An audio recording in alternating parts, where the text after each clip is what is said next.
Have you ever wondered why a woman who says she wants peace in a relationship ends up craving the chaos more than the calm?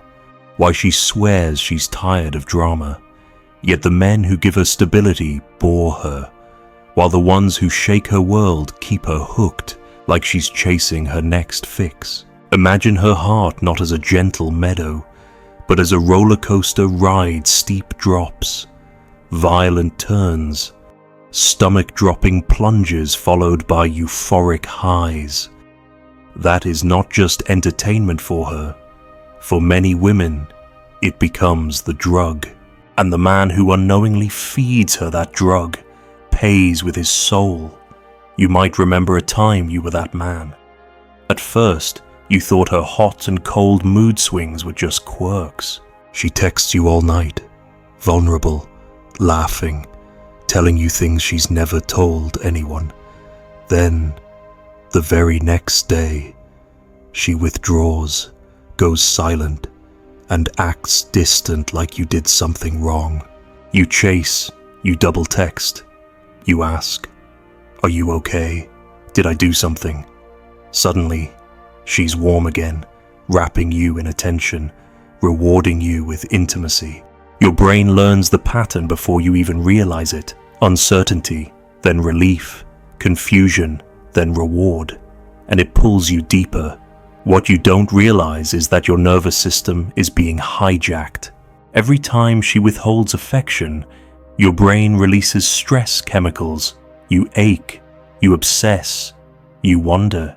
Then when she finally gives you a hit of attention, your brain releases dopamine, the same neurotransmitter tied to addiction. You think it's love, but it's closer to gambling. Like pulling a slot machine handle, sometimes you get nothing, sometimes you win big. That unpredictability, that intermittent reward, is what makes the drug stronger than any steady comfort ever could. This is where many men destroy themselves. You think consistency will earn her loyalty. You think more investment will calm her storms, but in reality, the harder you try to stabilize her, the more she subconsciously pulls away. Why? Because the drug isn't stability. The drug is the ride. And when you refuse to play, she looks elsewhere for her next emotional fix. Now, here's the brutal part. Not all of this is malicious. Some women consciously manipulate with this roller coaster because they know how it enslaves men. Others don't even realize they're addicted to the chaos themselves. But whether intentional or not, the effect on you is the same. You become the emotional junkie at her mercy. So what's the tactical move first? Stop rewarding her withdrawals. If she suddenly goes cold, don't chase, don't beg, don't send those paragraphs trying to win her back. Let silence meet silence. Indifference is your antidote to manipulation. Because the moment you show that her pull away creates panic in you, she learns it works, and she will do it again. But if her silence is met with calm, she has nothing to feed on. Second, stop over-investing at the highs. When she floods you with affection after starving you, don't collapse into it like a man dying of thirst. Accept it, enjoy it, but stay centered. Your vibe must remain consistent through her storms and her sunshine. That's how you signal you're not hooked on the ride. You're the one who decides when and how much you give back. And finally, you need to test her investment. If she disappears for 2 days and comes back, don't immediately hand her the throne again. Step back, observe, give her small openings to show she's willing to put in the effort. If she doesn't, you know she's more in love with the chaos than with you. That's your cue to detach before the drug devours you. The truth is, many women don't want to admit they're addicted to the roller coaster. But once you see it, you can never unsee it. And once you learn to step off the ride, you stop being the pawn in her game and start being the man who sets the pace. Have you ever recognized yourself in this exact situation? What happened when she pulled away? And how did you react? Which one of these traps has hooked you hardest? The silent withdrawal or the euphoric flood of attention? And the real question, when was the last time you actually walked away instead of chasing? Think back to the first time she pulled away from you. It probably felt small at first, a delayed reply, a colder tone, a sudden change in her eyes. You told yourself not to overthink it. Maybe she was just busy. Maybe she was stressed. But deep down, something inside you shifted. Your chest tightened. Your thoughts circled. That one change in her energy hijacked your entire day. And that's exactly the point. It isn't about the words she says. It's about the emotional gravity she creates. She learns quickly that she doesn't need to scream to control you.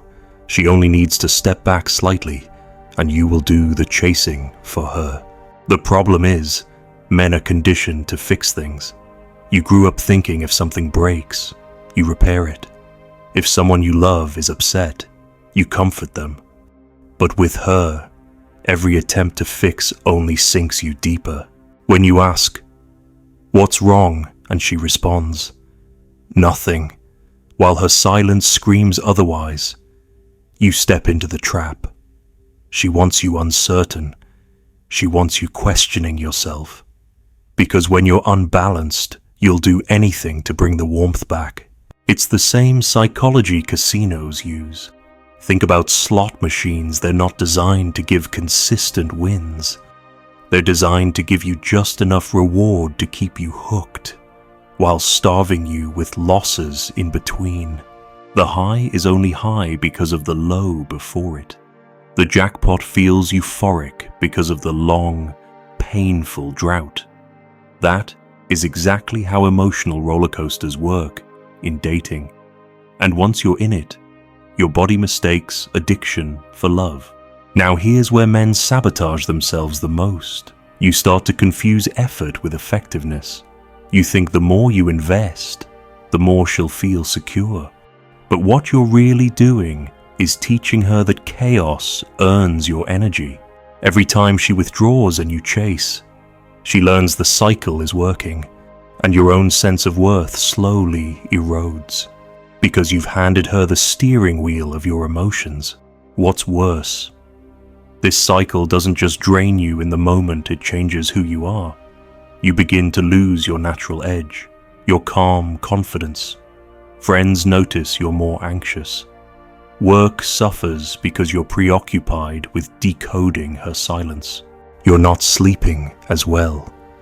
And the cruel irony is this: the weaker you become, the less attracted she feels. The very behavior you think will save you is the exact behavior that kills her desire. So how do you break free? It starts with recentering yourself in the face of withdrawal. When she goes cold, you must fight the urge to immediately fix. Let her silence sit. Fill that space with your own purpose, your work, your fitness, your brothers. Show yourself that her absence doesn't control your presence. Because here's the hidden truth: women respect men who can hold emotional ground when storms hit. She might push, she might pull away, but if you don't flinch, she knows she can't bend you. The next move is to master the art of calibrated indifference. That doesn't mean you're cruel or dismissive. It means you don't hand over emotional validation at the exact moments she expects it. If she vanishes for 2 days, you don't reply with anger or desperation. You reply with calm brevity, or sometimes not at all. If she tries to stir chaos with accusations, you don't argue for hours. You give short, clear answers, then move on with your life. What she feels in that moment is that her usual drug isn't working on you anymore, and that realization shifts the power. But make no mistake, breaking free is not about punishing her. It's about retraining yourself. You're not trying to teach her a lesson. You're teaching yourself discipline. You're proving to your own nervous system that you won't chase the high anymore. And once you break that cycle, you start to see her actions for what they are: not reflections of your worth, but symptoms of her own addiction. Here's the hard question you must face. What does it say about you that you tolerated the roller coaster for so long? Was it fear of being alone? Was it the thrill of the highs that blinded you to the lows? Or was it the belief that love is supposed to hurt this way? Because until you answer that honestly, you'll keep attracting the same ride in different bodies. So I'll ask you directly, have you ever lost yourself completely in a woman's cycle of chaos and calm? What part of you did you sacrifice just to keep her happy again? And when you look back, was it really love? Or was it just addiction disguised as devotion? Picture this, she storms out after a small argument. You're left in silence, staring at the door, feeling your stomach twist. In your mind, you replay every word, wondering where you went wrong. Minutes feel like hours. Hours feel like days. And then, just as you're about to break, your phone lights up with a simple message. I miss you. Suddenly, all the pain evaporates. You rush to reply, forgiving everything instantly. That relief feels so powerful, so intoxicating, that you forget she created the pain in the first place. This is the exact chemical hook the crash followed by the fix. And just like a drug addict, you start needing stronger doses to feel alive. What you need to understand is that unpredictability is what drives this addiction. Predictable affection feels safe, but it doesn't trigger obsession. Obsession is born in the chaos of not knowing.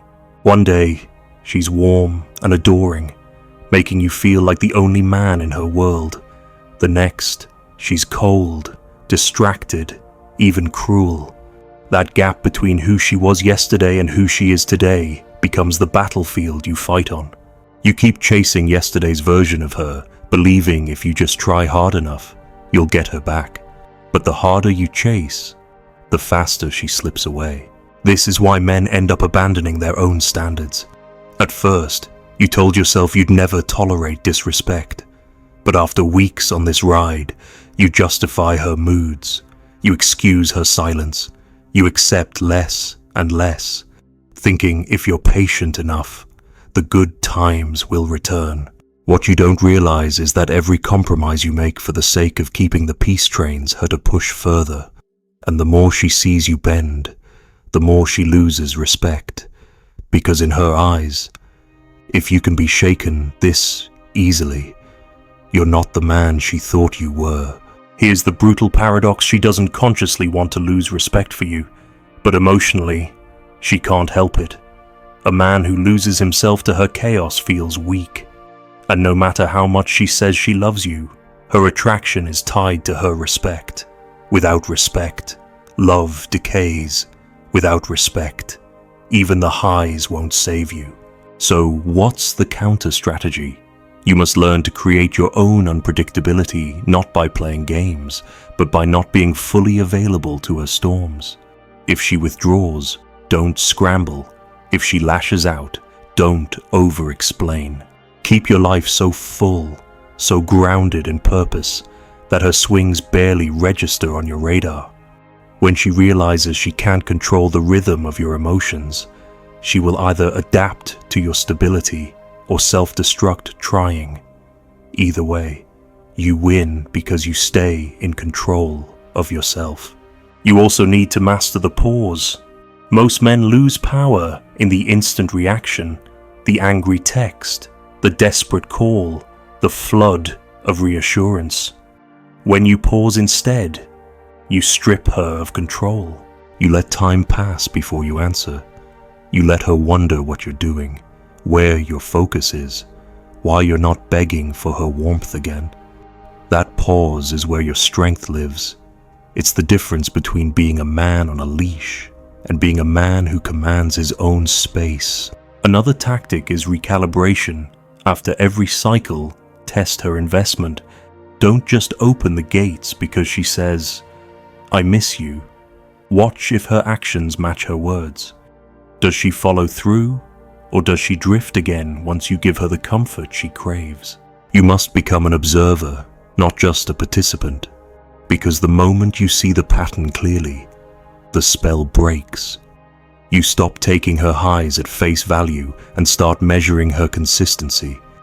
And consistency is the only real measure of love.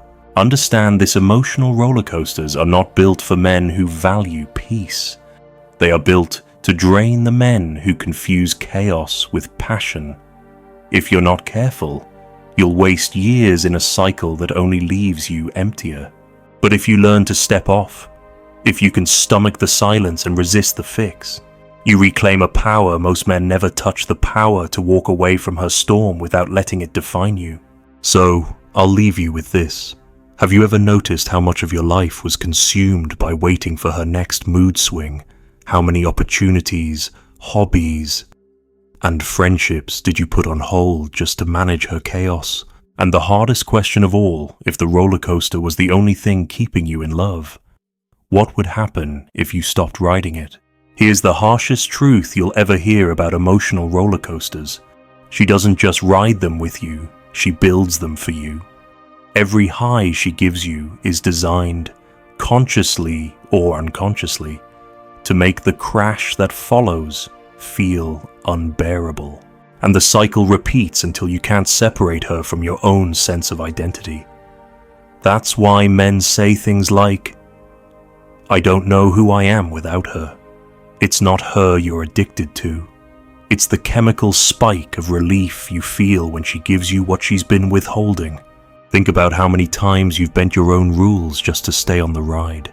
You promised yourself you'd never tolerate disrespect, yet here you are, excusing it because she cried after yelling at you. You said you'd never accept dishonesty, but when she lied, you let it slide because the reconciliation afterward felt intoxicating. You convinced yourself the good outweighed the bad, but what you really meant was the highs outweighed the lows, and you were willing to suffer for the next hit. That's not love. That's dependency. This is why so many men find themselves stuck in relationships that erode their masculinity. You stop working out because you're too drained. You neglect your friends because she's always upset if you're not giving her constant attention. You even dull your own ambitions because you're walking on eggshells, afraid of what happens if you focus on yourself. Slowly, you become a shell of the man you were before her. And the tragedy is that the very strength that attracted her to you in the first place is what you surrender to stay with her. Here's where the battlefield shifts. You must understand that the cure to addiction isn't another high, it's withdrawal. That means you have to endure the discomfort of her silence, her coldness, her storms, without rushing to fix it. That ache you feel when she pulls away, that is your training ground. Every time you resist chasing, you rebuild your backbone. Every time you choose your own focus over her chaos, you rewire your nervous system. Withdrawal hurts, but it's the only way to reclaim yourself. But there's another level to this testing her reality. A woman who thrives on roller coasters will escalate when she sees you stepping off. She might push harder, guilt trip you, accuse you of not caring. She might even try to bait you with another man's name, just to spark jealousy. This is her way of seeing if the old tricks still work. And if you fold here, she wins. But if you remain unmoved, calm, direct, unshaken, something shifts. Either she realizes she must respect your boundaries, or she implodes trying. Both outcomes are clarity. This is why men who learn detachment gain respect, others never touch. Detachment doesn't mean you don't feel, it means you don't act from weakness. It means her silence doesn't dictate your mood, her storms don't derail your focus, and her highs don't hypnotize you into forgetting her lows. Detachment is the masculine anchor in the middle of her chaos, and the moment she realizes you won't be swayed, she faces her own reflection. Either she grows, or she leaves. Either way, you win, because you stay grounded. Here's the key tactic: never let her emotions outrun your frame. If she screams, don't scream back. If she withdraws, Don't chase. If she floods you with love, don't melt into desperation. Always let your energy set the tone, not hers. That's how you break the pattern. Because once you hold your ground through the highs and lows, she has only two choices: adapt to your rhythm or lose her grip. And here's the hardest lesson you'll ever swallow. Some women will never choose peace. For them, the roller coaster isn't just entertainment, it's identity. They don't know who they are without chaos. And if you stay, they'll drag you into their storms until you're as lost as they are. The strongest thing you can do is walk away before the addiction becomes your prison. So let me ask you, have you ever caught yourself mistaking chaos for passion? How many times have you convinced yourself the pain was worth it because of how good the reconciliation felt? And deep down, are you brave enough to admit when it's not her you're holding on to, but the drug of the roller coaster itself? And now we arrive at the moment that separates the men who break free from the men who keep riding until there's nothing left of them. Because once you understand the mechanics of the emotional roller coaster, you have two choices. Either you keep feeding it, or you step off forever. And stepping off isn't just about walking away from her, it's about walking away from the part of you that craves the highs more than you respect yourself. When you detach, the withdrawal will burn. You'll wake up wanting to text her. You'll hear her laughter in your head and remember the warmth she gave you after the storm. You'll crave the fix. But if you endure, something shifts. The fog lifts. You begin to see her storms not as proof of love, but as proof of instability. You stop asking, why doesn't she love me consistently? And you start asking, why did I ever accept anything less? That question flips the entire frame of power. This is the moment you reclaim your masculine edge, because women test men not to destroy them, but to expose them. If she can pull your strings with silence, if she can make you dance with withdrawal, if she can make you bend with affection, then you've proven yourself fragile. But when you stand unshaken, when you show you are not for sale at the price of chaos, you become something rare, a man who cannot be manipulated. And paradoxically, that is the man women respect most. But let me make something clear, your goal isn't to tame her chaos. Your goal is to master your own response. Some women will calm when they see you won't play. Others will spiral harder because they can't survive without the drama. Both outcomes are victories, because both reveal the truth. If she adapts, you get peace. If she leaves, you're spared a prison sentence disguised as love. Either way, you win, because you refuse to be her drug. Here's the ultimate tactic: you must stop making her storms the center of your universe. Fill your life with things she cannot control: your craft, your body, your brotherhood, your mission. When your purpose is bigger than her chaos, you become unshakable. The roller coaster only works on men who have nothing else to ride. But once you build a life where her absence is just silence instead of collapse, you are free. And freedom is the real drug. Not the dopamine spikes of her return, not the pain of her withdrawal, but the calm, steady pulse of being a man who no longer bargains for love at the cost of self-respect. That calm is where your power lives. That calm is what she cannot touch. So let me leave you with this. She didn't break you. She revealed what you were too afraid to protect. She showed you where you were willing to bend, where you were willing to sell yourself cheap just to feel loved. Now, you know better. You don't need her roller coaster to feel alive. You don't need chaos to feel passion. You only need the courage to stand still while the storm rages and refuse to step on the ride again. Tell me this when you look back at your last relationship. Was it really her you loved, or the roller coaster she built for you? And if you admit it was the ride, are you ready, finally, to get off?